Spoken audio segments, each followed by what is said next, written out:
So welcome to Strange Paths, a podcast dedicated to choose your own adventure style stories. If you are just listening for the first time with Volume 13, that's a little odd, but welcome anyway. Well, 13's their lucky number. Could be. In any case, we are your hosts. I'm Paul. I'm Stephanie. Megan. Megan, that's me!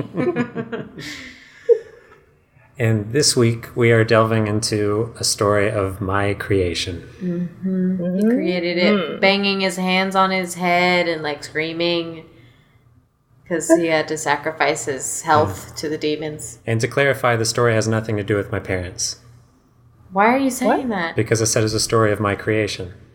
Oh. So what? I don't like that. I refuse that joke. Refuse. All right, you can revise it. It's still out there. You guys need to cleanse the room before we continue, I think. Yeah, that sounds not good over Well, here. all right. Well, next time. In any case, my story is called The New Guy. Oh. Are we riffing off The Best Boy? No. You wanted to call back to that old chestnut? Oh, and by the way, Megan, tonight we dined on ravioli. Oh, Paying heavens. homage to my story. It's funny because it's like I built up ravioli so much last week, and I was like, you know what? Caution to the wind. Let's have ravioli. I was thinking And about we did. ravioli today, too. See, I did it. I told Paul I would just have to like put in my story like whatever food I that want. she wanted. Yeah. Like next week it's gonna be donuts or something. Ugh. Maybe. Yeah, I kind of agree with Megan. I'm not. I big like them. donuts. Shut up. You guys are weird for not liking donuts. I only like the stale, waxy chocolate ones from the grocery store. Ugh, I know you're weird. Well, like I like those. This isn't donuts, but I like those really crappy sugar cookies with the frosting from the store. Oh, the puffy ones. Loft House? I don't know who makes them. I think. They're like really soft. Mm-hmm. Yeah, I like those cookies, but Steph don't always like turns her nose up at them. I don't like them. I don't like them, Paul. I don't want to see them around here. I'll Okay. stop trying to make her eat those. I'll still eat them, but I will not enjoy it that much. If then in a pinch. Yeah. Okay. Anyway, the new guy, huh? I'm glad you guys are so interested. I'm Yeah. very interested. I just wanted to talk about myself for a while. Oh, okay. Before we Gotcha. started. All right. Well, do you guys want to go ahead and get into it? Of course. Did you write a warning? I did not write a warning. Ooh, this make time. it up. Make it up. Yeah. Do as great a job as I did last week. All right. So, forewarning. This story may not make any sense whatsoever. All right. There might be made-up words in it. There might be words that I use incorrectly due to my poor grasp of the English language. Starting off great. Yeah. But this story does have choices. Choices you can make or break. Intrigue, rhyming. So consider yourself warned. That's it. Oh, boy. That was way better than mine last week. No, I did a bad job. it's okay. Well, just as frightened as I was last week. Both of you did a great job. Yeah. All right, here we go. As you sit at your desk typing away, the clicking sounds of productivity ring through the air. The staccato clacks subconsciously signal to your cohorts that you indeed deserve the middle-class slice of life you have cultivated over an arduous but not very exciting few decades. Growing up in a quiet suburb, you took few risks outside of your primary social circle. You found schoolwork tedious and continuing your education a necessary evil just to maintain the same social status you were born into. No more, no less. And Stephanie's dying for some reason. I'm really sorry. I was taking a drink of my tea and I imagined like choking on it and spitting everywhere and interrupting. And I was like, don't do it. So that made me laugh and really nervous. Oh, I'm ruining your night. He's like, looking at me with so much hate. Uh-huh. I'm kind of sad immediately because I'm like, is this all of our stories? Yeah, like, it's too real. All right. An email here, a meeting there, and the occasional bathroom break punctuate the symphony of plastic keys hitting the molded base of the expensive, ergonomic keyboard you proudly ordered after carefully saving for several months. As with any artist's instrument, the keys meet your exacting expectations. Font, switch type, stabilizers, sound dampeners, rollover, all with just enough variance to set it apart from the factory board most other people use. Oh my goodness, this guy is a connoisseur. I feel like this is an autobiography. Is your life You're being real mediocre? kind. Is that what's happening? Yeah, thank you. Are you telling me that you This hate is your all life? cry for help. Please don't cry for help in public. Oh, what pride you had the day you brought it into the office, eschewing your original keyboard before eventually tossing it to a less experienced employee, knowing that you had brought light into their life by basking in what you so richly deserved. The gift to yourself kept giving, too. Not so brazenly as Greg, who had just lost weight, or Nolan, who had had his first kid after several miscarriages. Oh my god. Why do you know that about him? No, the sort of praise elicited from those primal actions was not nearly as exquisite as the stolen glances you saw in your slack-jawed peers as they walked by, filled with contempt in the knowledge they can never have what they seek. At least, not without the great sacrifice you had shouldered on your own.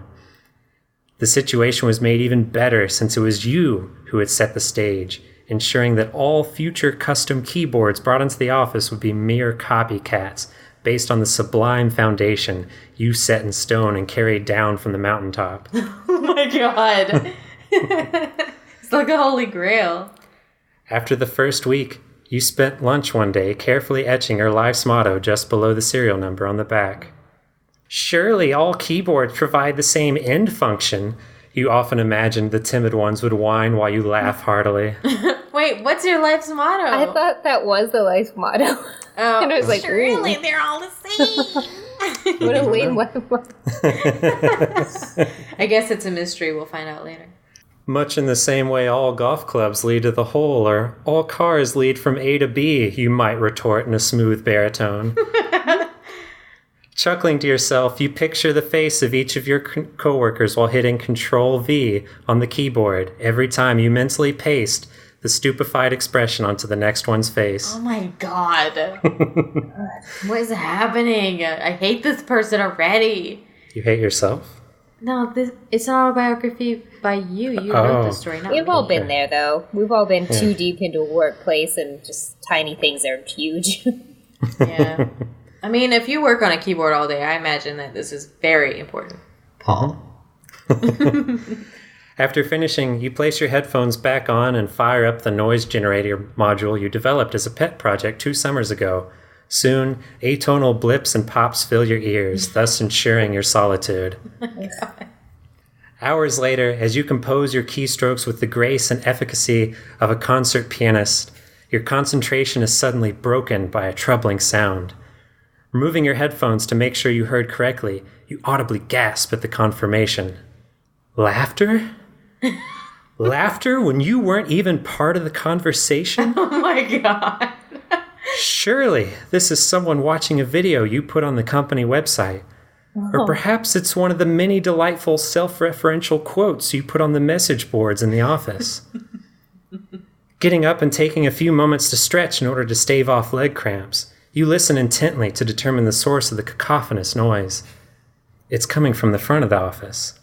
But wait, you haven't had any time to prepare your next conversation piece to bestow upon the other people in the office.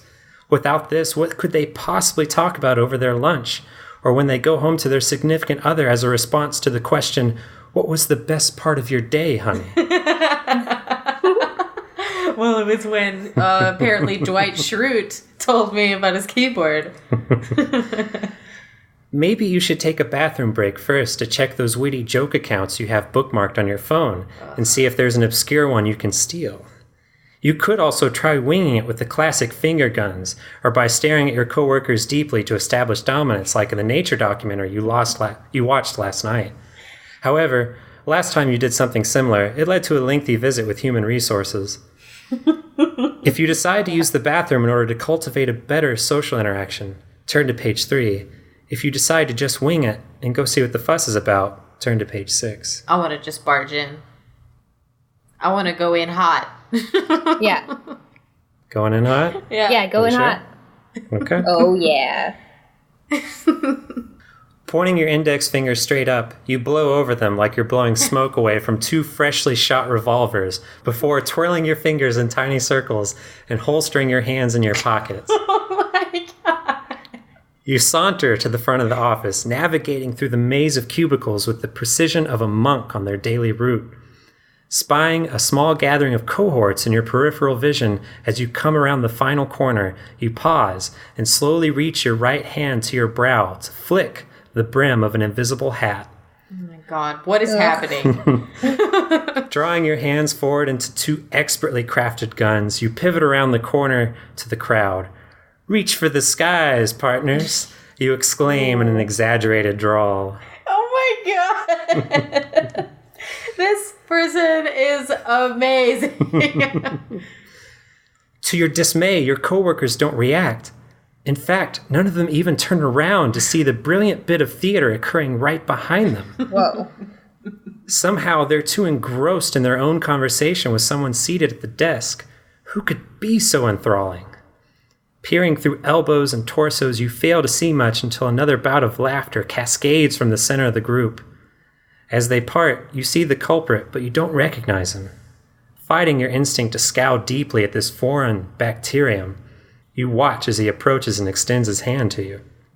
"Hey, buddy, I'm Nathan, the new guy," he chuckles while making air quotes, and a few of your coworkers snort in agreement, a sickening smirk growing on each of their faces. I am wrapped. Yeah. You grasp his hand firmly and are met with a perfect handshake. His grip isn't too firm, but carries the confidence of a person who has their life together. As you release, you spot a familiar sight over Nathan's shoulder. Your keyboard. That is, his keyboard. Down to the exact same specifications. Wait. Are you saying that they saw his keyboard before they saw your keyboard? Oh my god. Because, I mean, it's new, right? Well, he's the new guy. No, I know, but, like, your keyboard. They haven't But seen it yet? you No, we've had had your it for a keyboard, while. right? Oh, okay. Yeah. All right. Oh, thank God, because that was going to be a meltdown. I was going to go insane. Disaster averted. He's blessed us all. It's as if someone came in and made an atom-for-atom copy of yours and callously placed it in on this person's desk as if it is standard for the company. The mere thought of your prize being run-of-the-mill makes you feel queasy. Even worse, now all future employees or clients might mistake his keyboard for the original. Your knees tremble at the thought of this scene playing out, a fate worse than death, to be sure. Oh my god, this is so dramatic. There's still time, though. You can make sure this tragic story is never told. The families of your coworkers, visitors, and otherwise need not make the horrid mistake of assuming you are the copycat as long as you fix this right now. "The keyboard is mine!"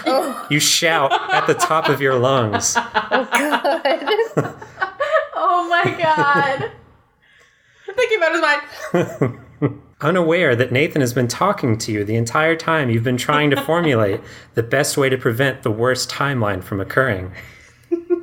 Sensing a well-articulated and researched argument to follow, several of your coworkers resign themselves back to their appointed desks. A couple remain. "Oh, this little guy?" Nathan remarks, unfazed by your sudden outburst. "Yeah, I picked one up last year. Sure, they're not as nice as some of the newer models, but I like the vintage look, even if it is a little bit inferior. Oh. Hopefully I can upgrade to something better soon, you know?" Oh my god. I can't. Whoa. Like, this is egregious. Oh, my heart. This is egregious! Inferior? The word echoes in your head, reverberating until the swell grows into a cacophonous wave that threatens to bury you in its wake. Surely, this is the talk of the ignorant, the uninformed, the damned. How could he so callously call the sublime architecture provided through years of careful research and testing inferior?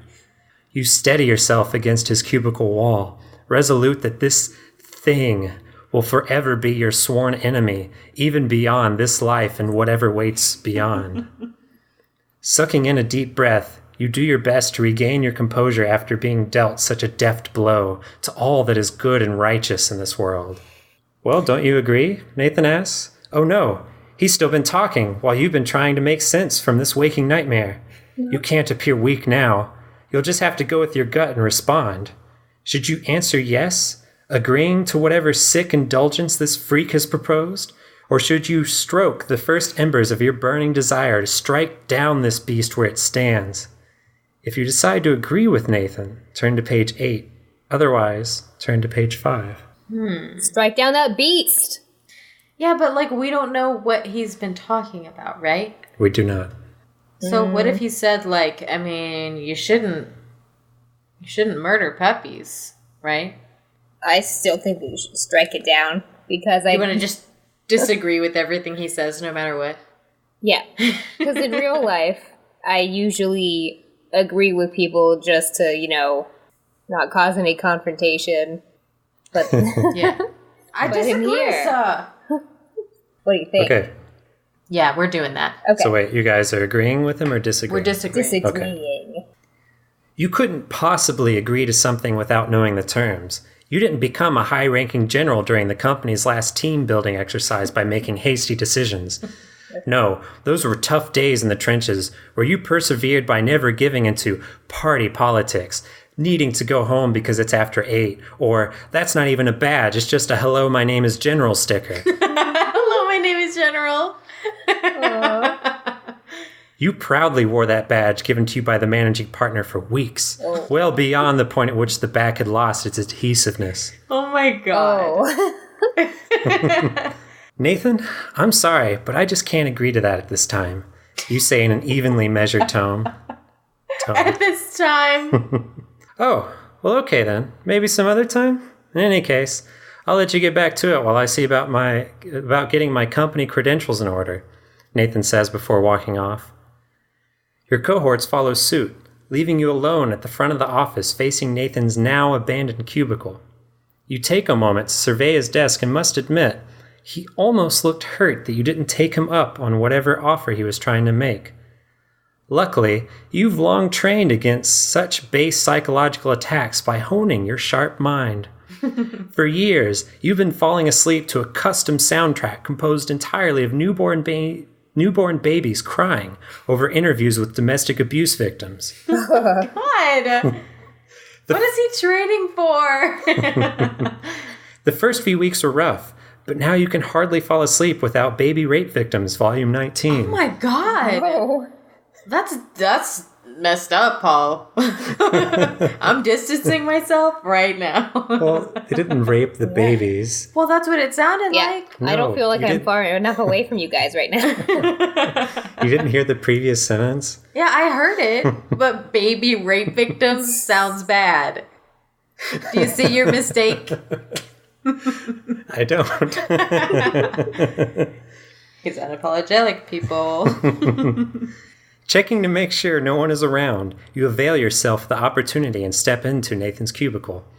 Moving his chair aside, you maintain eye contact with his keyboard. The keys, the font, the molded base, it's all identical. Your knees feel weak at the thought that someone so ordinary could possibly have the same taste you have cultivated over years of research and experimentation. Turning over the keyboard, your hand slips as your eyes scan the back. The keyboard clatters to the floor, noisily coming to rest under the desk. Your heart is racing now. Stooping low, you pull the keyboard back towards you and stand slowly. Picking it up with trembling hands, you see a simple phrase etched just below the serial number. Oh my god. Long live the king, the inscription Is reads. it the same? You gasp audibly. How could this be? How does this wretched imbecile have the same exact phrase etched into his keyboard as you do? Ooh. It's just not possible. Did he steal your keyboard as you walked up to the front? You have to check. You can take the keyboard with you, ensuring that no further swaps take place, especially since it is obviously your keyboard. However, a nagging thought remains in the back of your mind. What if this is Nathan's keyboard? Perhaps he's heard of your work and is simply a fan. After all, your work repository is featured heavily in your blog, along with a dizzying array of photos of your keyboard in various lightings and filters. Although, leaving it could also save you any potential embarrassment in case it is his property. If you decide to take the keyboard with you, turn to page 11. If you decide to leave the keyboard there to prevent being labeled as a thief, turn to page 14. We gotta play it safe and take that with us. Yeah, I was going to say take it because it's weird. I wanted to do the weird thing because, I mean, this guy is weird. So. Okay. Quickly shoving the keyboard into the front of your trousers. Why? You waddle back to your desk. Why did you do this to us? A few coworkers notice you, but you quickly shoo them away after explaining that your hemorrhoids are acting up again. You just need Front of your pants? You just need to sit down for a few to help with the swelling. Moments later, you're back in the relative safety of your cubicle. Taking out the keyboard, you swivel around and nearly drop it again. Your keyboard is still safely seated on your desk. Oh no, you say under your breath. You've stolen Nathan's keyboard. If HR gets wind of this, it could be the end of your tenure in the office. What? But it just doesn't make sense. How could Nathan have the exact same specifications on his keyboard as well as the same inscription? Turning over your own keyboard, you compare the serial numbers along the side. They too are identical. Pretty freaky, isn't it? A familiar voice calmly announces its presence behind you. Goodness. You nearly jump out of your seat, but manage to keep it together well enough to turn around and face your opponent. Nathan is standing in the cubicle entrance, a knowing smirk on his face. He knows. Look, Nathan, I wasn't trying to steal your keyboard. I just needed to check something about it. I mean, look, we have the same model and everything, even down to the serial number. Nathan holds up his hand, and instinctively you stop talking. By instinct, huh? Once you're quiet, he puts his hand down and meets your gaze. You know, I expected more from you. From what I've been told all my life, you are the most cruel, diabolical, self-centered, tasteless tyrant that ever lived. After what I've seen today, though, I'm not impressed. I don't understand, you say, feeling a swell of anger growing deep within after having to face such a needless onslaught of insults. Why would you or anyone else think such things of me? I have an exemplary record here, and countless message board emojis from coworkers that clearly paint me as quite the opposite of what you're trying to frame me as. Besides, I have some things to say to you too. How did you get this keyboard? It's exactly like mine, right down to the serial number. Nathan chuckles. Any bravado you mustered up during your tirade fades quickly. Well, you see, 5 years from now, you manage to rise through the ranks and become manager of this simple office. After some hard years trying to scrape by, you come up with an arguably brilliant idea to rebrand First Response Actuarial Provisions for Standards and Investments, or FRAPSI, as you call it, into something else entirely. Something darker, but also sweeter. Mesmerized, you feel your jaw slacken as he continues. It's written that you came up with the idea on a lunch break one day while musing about your 51 rules of sanitation. Although admittedly, some historians can't agree over the details thanks to your propaganda council. In any case, one day out of desperation, you combined the leftover coffee from the break room with a soda you were enjoying for lunch to create something else entirely, something unholy even. You called it Frapsy, and your drink spread like wildfire. Soon you had the competition under your thumb. A few well-placed marketing moves later, the world's economy became your new toy. Nations rose and fell to keep Frapsy flowing to the poor degenerates who had sucked down one can after another. My own father was penniless on the street, willing to debase himself in any way to get another sip until he met my mother. God. Nathan clenches a fist and shuts his eyes a moment before continuing. Before long, a movement grew, and we knew there was but one way to make it right again. After careful planning and hiding, we took our chance, our one chance. Several of our best men died retrieving that wretched keyboard, so you would have proof that what I tell you now is true. So you understand that this is justice. With so many lives lost, I volunteered, in the hopes that my actions today will right the wrongs that you will set forth. You disgusting purveyor of filth. You, shaking with rage, he interrupts himself and produces a pistol, firing a shot straight into your gut, moments before the gun drops out of his hand. You slump forward and collapse in a heap onto the floor, looking up as your vision grows hazy. You see Nathan start to fade from existence. He shouts in triumph and raises his arms before disappearing completely. Your world grows dim and you succumb to sleep. Many years later.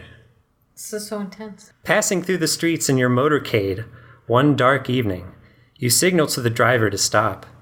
A large man in an impeccably tailored suit opens the door and you step out onto the street.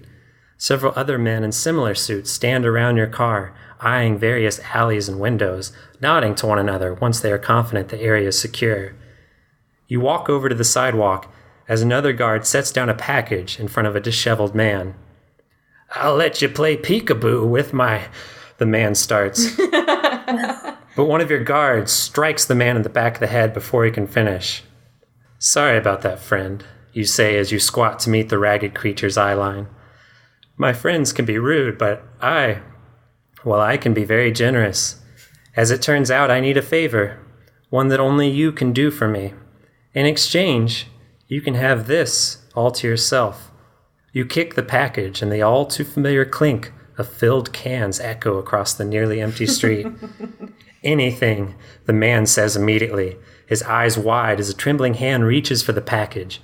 His hand stops just above the box as he meets your gaze. "I need you to have a vasectomy," you say gruffly. After less than a second of consideration, the man nods his head and pulls out a can. You stand up, brushing your pants of any possible filth you might have caught, and walk back to your car. As one guard shuts the door behind you, the remaining guard near the man pulls out a pocket knife to complete the contract. The end. Ew, right there? That's dark. Okay, firstly, I am so excited that Frapsy is back. But also, it's like, I can't believe that we all wrote origin stories. Like, sure, mine was the origin of Randy Savage, which is not true, but yours and Megan's have something to do with something. So wait, when like the guy shot you, what did he shoot you with? He shot us with a pistol. He just wasn't fatal, but he thought it was or something. Okay. Right. Got it. Oof. I wonder how he figured out who the man was exactly. I don't know. I assume that if you control like world's economies, you can find out who people are. Yeah, but like the kid hadn't been born yet. You just did that to all of the bums who would possibly let you play with their whatever for some Frapsy. Peekaboo with what? Yeah. That is left up to the reader. Up to me, huh? Yeah. Well, you're the reader. Okay, well, it's the listener to decide. Wow, I am floored. Can't believe it. How am I supposed to go on? Like, I didn't think that Frapsy would be so dark. Or sweet. I mean, yeah, it's obviously dark in color, but sinister. Yeah. I just thought it was my favorite drink. Yeah. I mean, you don't think some of your favorite drinks have a dark past? No. Nope. No? Okay. All right. Well, do you guys want to try any other endings? I mean... Okay, so we had... Should we not put the keyboard down our pants and leave with it? Yeah, I guess we could do that. Is there only one other choice? We go in the bathroom? Or no, you say Or yes you to could him. agree to Nathan's choice. Okay, so we'll do the medium one first. Wasn't there also, like, not coming in hot? Yeah, Okay. going in the bathroom Okay. to think of some... Yeah. Well, which one do you guys want to do? I just want to see what happens if you just don't put the keyboard down your pants first. Yeah. Okay. So in this case, you decided not to take the keyboard. Okay. The cat has something to say. So it's just after you realized that it had your life's motto on the back. Right. And Long Live the King. right. Is it like from Lion King or what's that from? How dare you assume that? You like the Lion King. Yeah, but that this character would take something from Disney, like a. What's it from then? I don't know. Anyway, okay. All right. Not taking the keyboard. This is simply too much to take. You can't possibly add theft to the list of things that are wrong with this picture. Dread begins to overtake your senses, and you feel your body start to go into fight or flight mode as the blood drains from your fingertips. Backing away from the cubicle, you step outside to get some fresh air. Once outside, you feel a little better, but it's short-lived as you soon find yourself pacing around the parking lot. A couple of hours later, a small crowd is gathered. A few on their break, a few just curious to see what all the fuss is about, and all of them choosing to stand on the perimeter of the small path you take back and forth. One or two call out to you, but their words are unable to penetrate your concentration. Security is soon brought out, but none of them see a good reason to interrupt you as long as you aren't harming anyone. Then, he arrives. Nathan steps across the perimeter and meets your gaze as the path he made is quickly enveloped by the growing crowd. The coworkers around you grow quiet, having sensed a change in the mood. Your eyes widened as you see he holds the two identical keyboards, one in each hand. Wordlessly, he tosses one to you. Stepping forward, you catch the keyboard, firmly grasping it in both hands before nodding. The crowd begins to clap in rhythm and chant. Smash the keys, bash the keys, bring the other to his knees. Smash the keys, bash the keys, bring the other to his knees. It's so weird. Why would this be a thing that they would all know? Does this happen often? The crowd's volume increases as the two of you step closer. With care, both of you wrap your respective keyboard's cord around your right forearm and extend your boards towards one another, bringing them closer inch by inch. As soon as the two casings meet, the crowd erupts and the fight begins. A flurry of hits are traded. Sorry. This is so ridiculous. A flurry of hits are traded, with both sides taking significant hits. But over time, experience prevails, and within minutes, you are standing behind Nathan, who is now on his knees. Oh. Bits and pieces of plastic and torn fabric litter the asphalt. You hold the cracked casing of your battered keyboard under his chin, the jagged shrapnel of key switches pressing into his neck. Once you are sure he cannot safely maneuver, you look to the crowd. You can't maneuver. That's for sure. Wait, like torn fabric, like you've torn each other's clothing with this keyboard fight? Yes. One by one, they all hold their left arm out and slowly turn their thumbs down. Even the members of security and human resources join in the fervor, a few of them openly weeping at the display. The crowd cheers once more as you complete their request, before eventually dispersing and heading home after what was surely a long workday. The end. Did you kill him? Oh my god. Wow. Wow. This is serious business. I don't know what to do with my life now. Office politics are life and death. Yeah. I'm upset about the keyboard. Yeah, it was so, it's perfect, and he cared about it so much. It was for the greater good. I can't believe that guy got killed on his first day. Yeah. I don't want you to go to work tomorrow. If this is what you're doing at work, I don't like it. Oh, is this what happens at work? Did you I'm paraphrasing. start making frapsy? No, I don't like coffee, so... I bet he that's did. why Stephanie, you have to go check the toilet tank. I bet he's been stashing it in there. Oh my god, I'm so scared. Like Ziploc baggies. Yeah. The rim of the... I do hear little, like, cracks. He's cracking open a can at, like, 3 a.m. Yeah. God. I don't know what to do. Megan. So, do you guys want to hear any more? Can I handle any more? I don't know. Okay, so do we want to go into the bathroom to Or think of better things or say yes to his question, right? Right. Say yes. Okay. Okay. Just give me a second to find that. No. Find it now. Make me have to start the chant. Oh, find it. Oh, Find it now.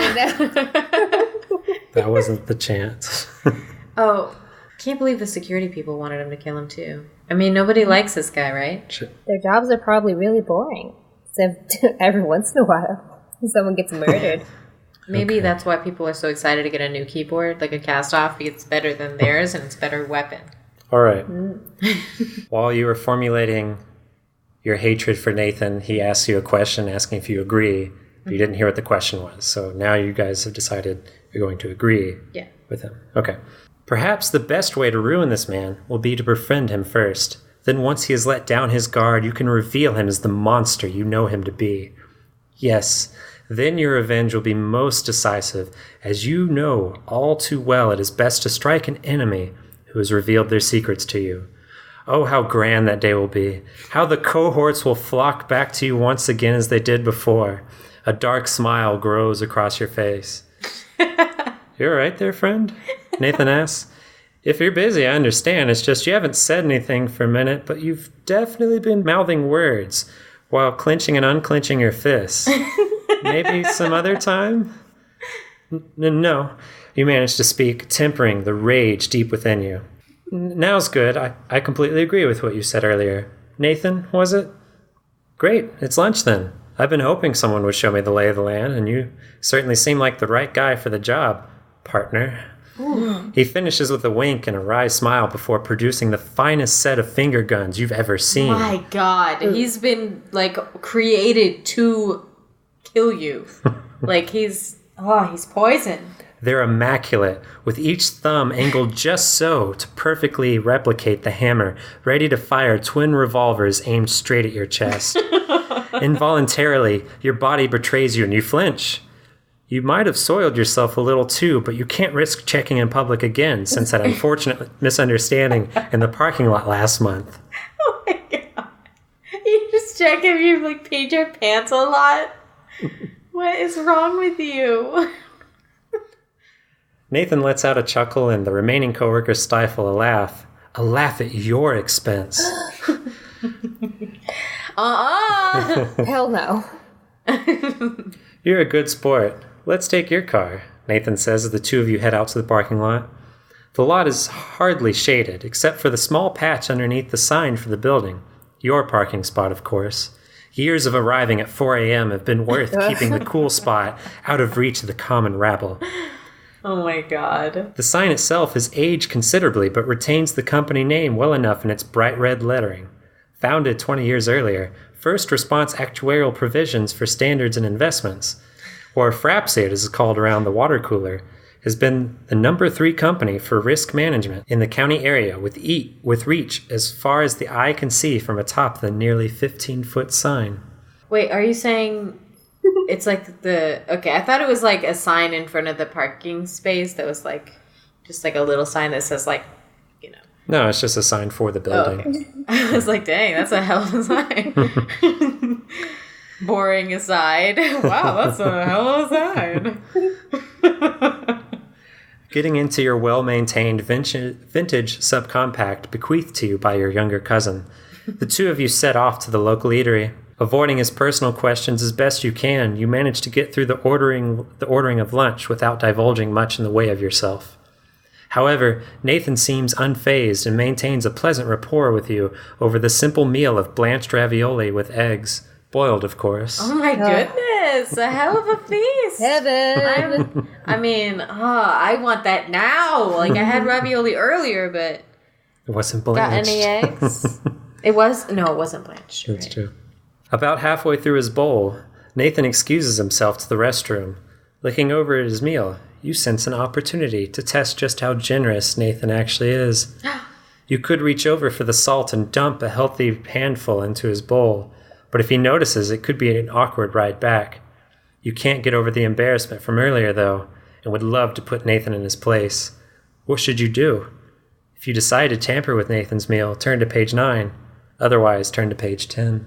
I can't bring myself to sully ravioli and eggs. That's what I was just thinking. Like, I want to give him the what for, but do I want to really super at what cost? Yeah. Like, I'm not a monster. Yeah. After careful consideration, you decide to take the high road and leave Nathan's meal alone.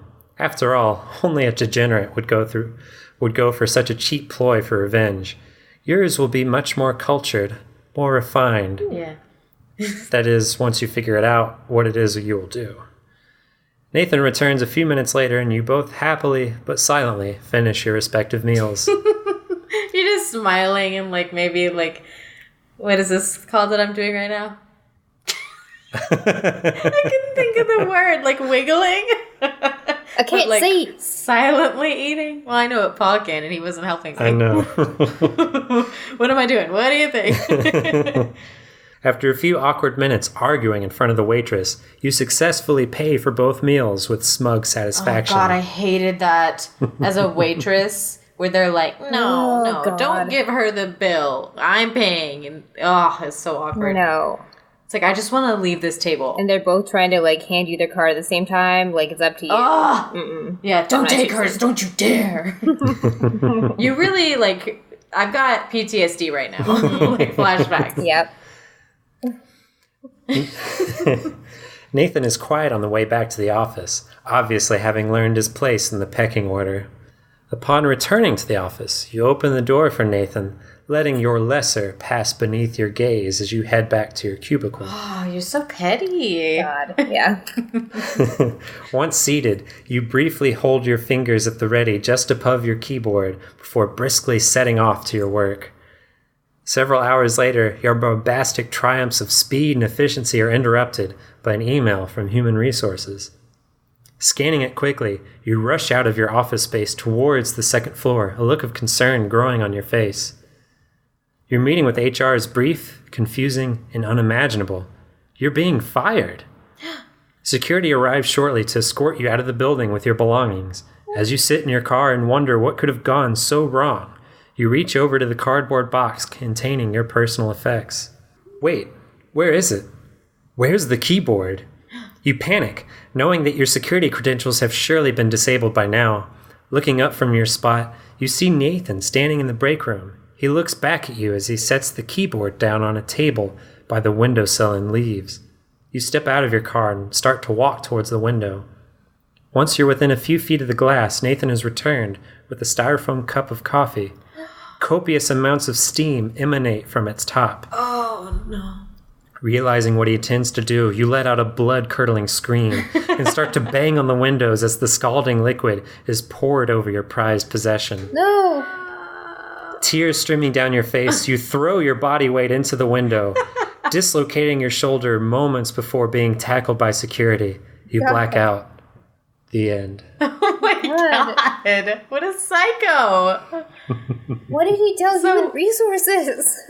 Yeah. You didn't pour salt on his ravioli and eggs? Are we going to have to sully this bitch's dinner or lunch? You might have to. Let's do it. Sully it. Okay. He doesn't deserve a ravioli and eggs. We can just suck the salt off later.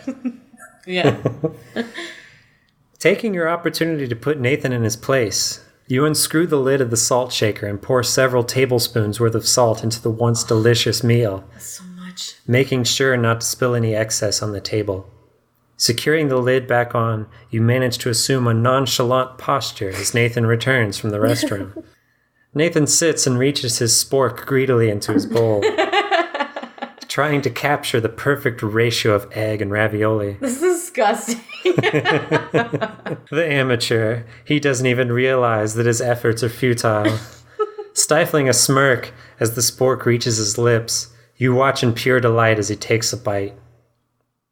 Your lunch guest doubles over moments later as his eyes begin to bulge and he starts coughing violently.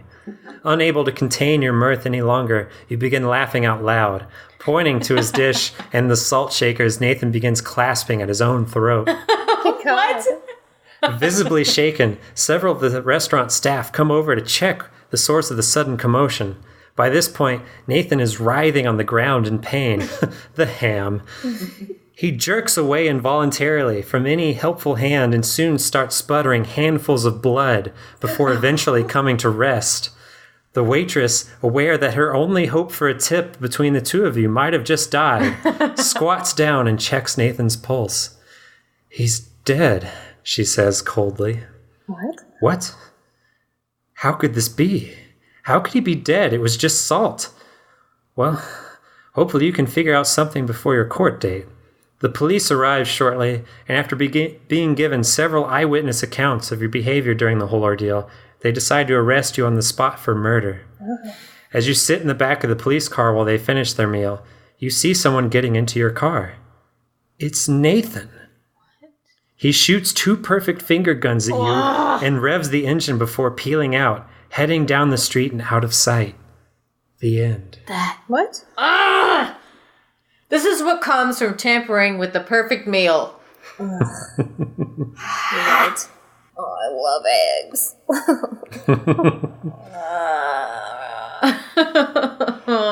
So you guys have one choice left if you'd like to hear it. All right, Okay. yeah, take me to the bathroom, Let's Paul. go to the bathroom. I gotta go. Okay, yeah. So as at the very beginning, to avoid any social awkwardness, you could go use the bathroom to try and find something to talk about. Turning the lights on only after you have safely entered the bathroom and locked the door, you swiftly begin the sanitizing procedure. The self-published manuscript describing the protocol will undoubtedly be a time-honored tradition passed down your family from generation to generation.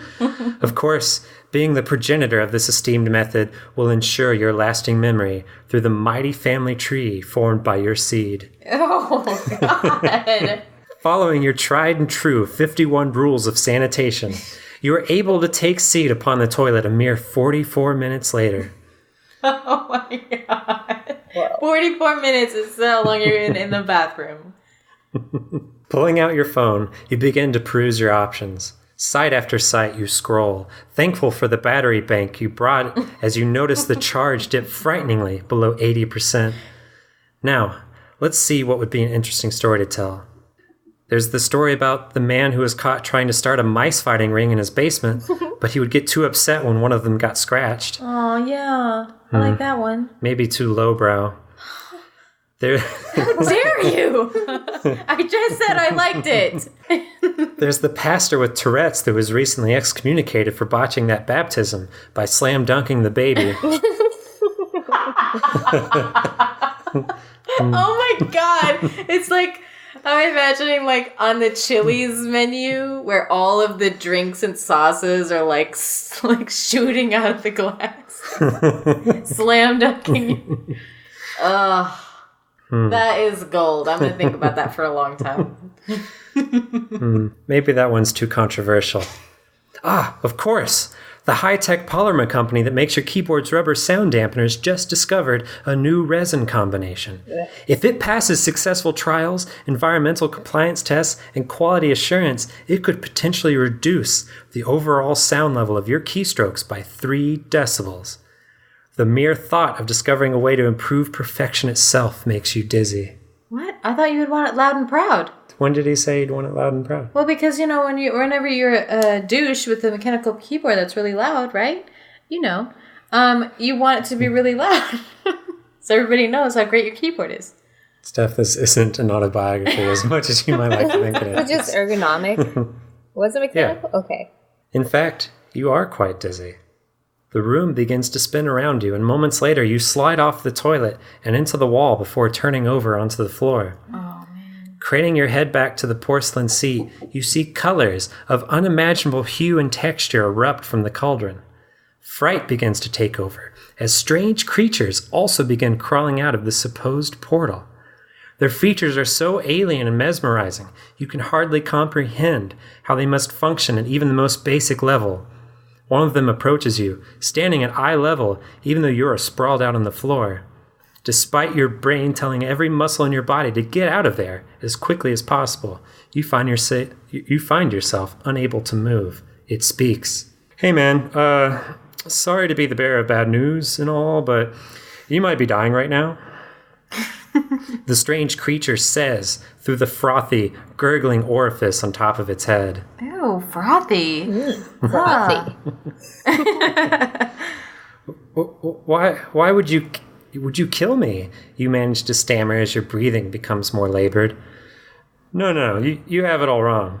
A plume of smoke erupts from one of the many cross-hatched rib casings along its torso. Oh. The smoke becomes thick and heavy, coagulating into 3 new creatures, all similar to the original. We're not killing you. In fact, we aren't even here. The voices say in unison before trailing off as each creature's head expands slowly until they begin to break apart, after which they hang limply from the torso like an old balloon. Ugh. What is happening? Shortly afterwards, you feel your breath begin to quicken. Each gasp is more painful and difficult to draw in than the last. Within a few agonizing minutes, you take your final breath. Labeled as a suicide by the company for insurance purposes, none of your coworkers could understand why anyone would mix chlorine and bleach in an enclosed space, especially when it had just been cleaned that morning by the custodial staff. In fact, had you not been so thorough in cleaning while imagining your future grandchildren reading from a first edition print of your 51 rules of sanitation, you might not have accidentally killed yourself with mustard gas. Oh my God. The end. What in the world? What was that last choice when the acid took effect? Like, that is... I mean, I'm glad that we... it looks like we chose the correct path the first time again. Mm-hmm. Well, I guess you chose the path that gave your character the happy ending. Yeah. Well, it's not so happy, though, because we're evil. No, it's great. Oh, okay. Well, you could also go with the happy ending of the keyboard fight in the parking lot. That's a good one, too. Yeah. I'm just like, I'm going to have nightmares about destroying that perfect lunch I know. forever. I'll never be able to get over it. Ugh. Wait, raviegli. Ooh. Well, I'm glad to know you won't be losing sleep tonight. Know what I'm going to make later, too. Yeah, I'm jealous. Can we have dinner again? Yes. Only if I hide the salt first. Well, I'm not going to do that. I told you. Oh, man, that was an excellent story. I can't believe it. Yeah. I'm just, like, shaken by all the things that have taken place. So. I'm shaking. I can't stop. Are you squeaking that squeaky toy over there? Oh, that was Steven playing with his squeaky toy. He just got home and I think he was really excited. We love it. Yay. My work was for reasons. Well. Oh. I'm just being nice to you because there are other people, so. Yeah. You'll be berated later. Sure. I know. Mm-hmm. Oh, man. Well, if you have any comments about this story or others that you would like to send us, you can feel free to email us at strangepathspodcast@gmail.com. Yeah. Or you can tweet at us or look at all the tweets that we make for fun at, what is it? At Strange Paths Pod on Twitter. I never remember. I'm so stupid. Or you can email me demented, non-related questions to bozosglowglobes@gmail.com, of which I have actually a couple questions from last week. Ooh. Ready to go. Ooh. I didn't even know. Oh, Yeah. I didn't tell you. I feel like this demented story you just made could have been an email to Bozos Glow Globes. Because it involved, Possibly. eggs, and Megan likes that. Everything involves That's eggs. true. Yeah, that's true. Both the questions are from Robin again. Let's see. One of the questions is, can you just use rabbit teeth? Well, I think, in certain spells, you can substitute. I think with the more general spells that just call for teeth in general, you can use rabbit teeth or whatever teeth you have on hand. But there are certain spells that you need certain teeth for. more powerful spells. You know. You think she's asking about the question she had last week about the soup, the devil soup? I think she might be talking about Megan's story. Oh, yeah. Since Bozo's goal was to get teeth. Um, And he was I don't specifically think so. going for human teeth. Yeah, in that case, no. It's gotta be human teeth. I mean, I'm sure there's some other purposes for other animal teeth, but I don't know that you discovered it. I'll have to ask him next time he beams down something to me. Maybe there's a rabbit bozo who can use rabbit teeth. I would also think the sheer volume of, like, the amount of tooth mass you get would simply just be greater per human than rabbit. Like, it may not be worth the effort. Rabbit teeth continue to grow, so you could just keep a rabbit. Oh, so like farm rabbit teeth? Yeah, and just let them grow and hack them off. But that would not be a very nice life for the rabbit. It's true. But anyway, the answer is human teeth anyway. The answer is human teeth if you're Bozo. And the answer is you can use whatever teeth if it's a simple spell. If you're a witch. Let's see. The next one is not a question, again. It is a statement that says, I got this tattoo because it makes me think of you. And it is,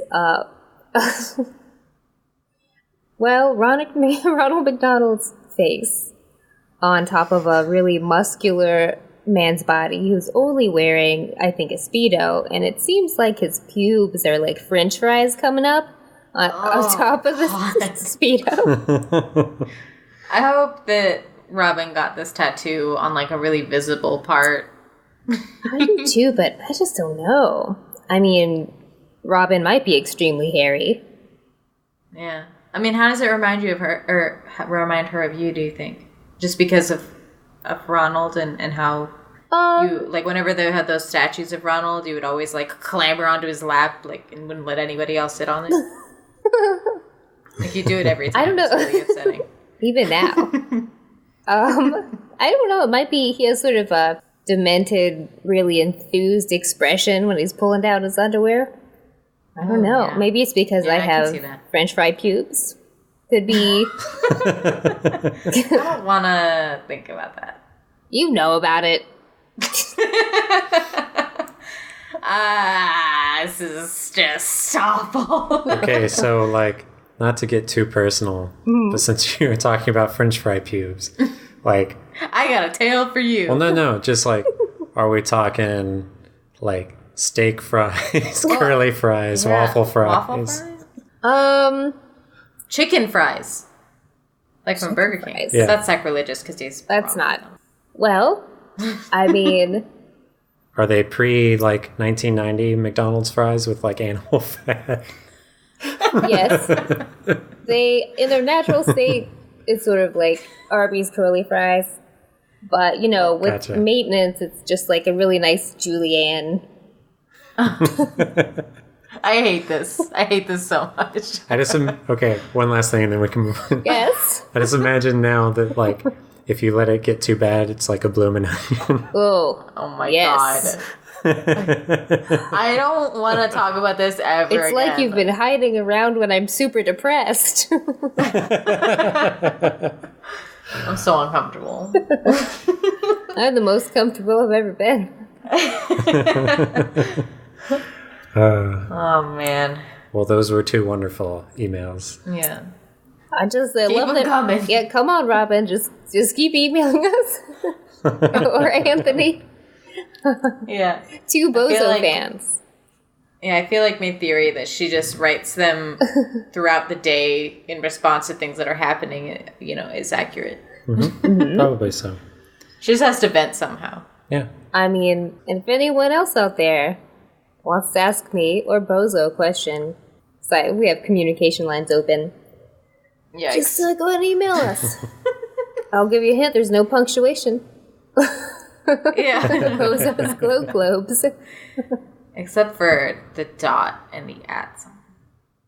The dot and the .com. Yeah. All right. I'll allow it. All right. Another successful episode of McCann. Pumped. So thanks for listening, everyone. See you next time. Bye.